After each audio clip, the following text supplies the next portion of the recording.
I'm not one of those guys who will say, well, I need to bat an hour to get myself in or bat 15 balls. I don't like that because I think that's more or less limiting myself. I like to look at just getting in a good position to make a good decision. I always look to try to extract some kind of movement off the pitch in the air because I feel as though it always keeps a batsman guessing. And then when it comes to fielding, I think it's a lot about balance.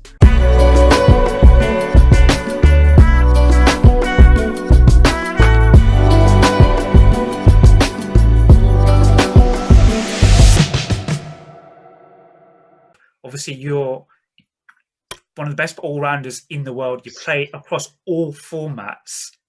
How do you manage to get your skill levels so high in both batting, bowling, and also you're a gun fielder as well? Fantastic slipper. Can you talk us through your training regimes and any tips again you can give youngsters perhaps watching this and how they would go about their training? Yeah, again, like I'll narrow it down. Well, I'll kind of separate it into batting, bowling, and fielding. For me as a batter, I just try to think a lot about movement. I believe in getting into good positions. So for me, I'm a big guy. I'm a big person on start of your batting. Whereas I call it the trigger. And I believe if I start in a good position, I more or less would get myself into a good position to make a good decision. And that's just my mantra, to be fair. So I focus a lot on foot movement, a lot on body position, a lot on head position as well too. And those are just these three simple things. I'm not one of those guys who will say, well, I need to bat an hour to get myself in or bat 15 balls. I don't like that because I think that's more or less limiting myself. I like to look at just getting in a good position to make a good decision.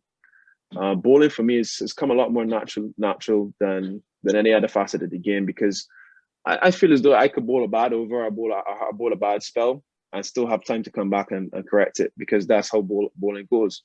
But for me, as I said before, skill is my main set. I don't have raw pace. So for me, I just have to rely on skill.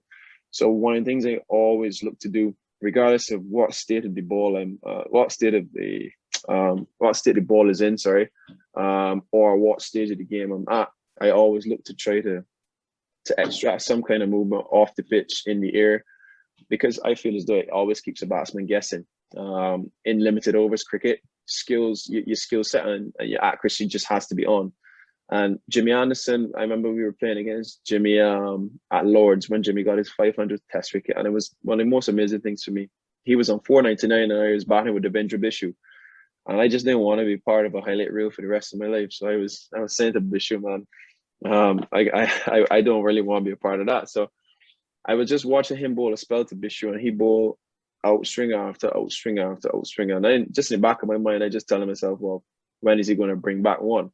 He just kept it going away all the time. I don't know if it was just he maybe didn't want Bishu as his 500 wicket, he wanted somebody else bigger. I don't know, but it was amazing. So I said to myself, if Jimmy Anderson is like one of the best in the world, and this is his mode of attack, like I've got to try to implement something like this. And then I heard I watched a lot of Glenn McGrath.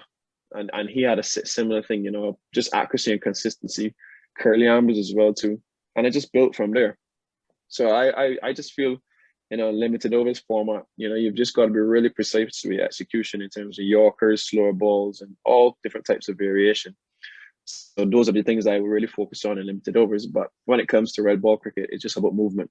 How can I get the ball to move?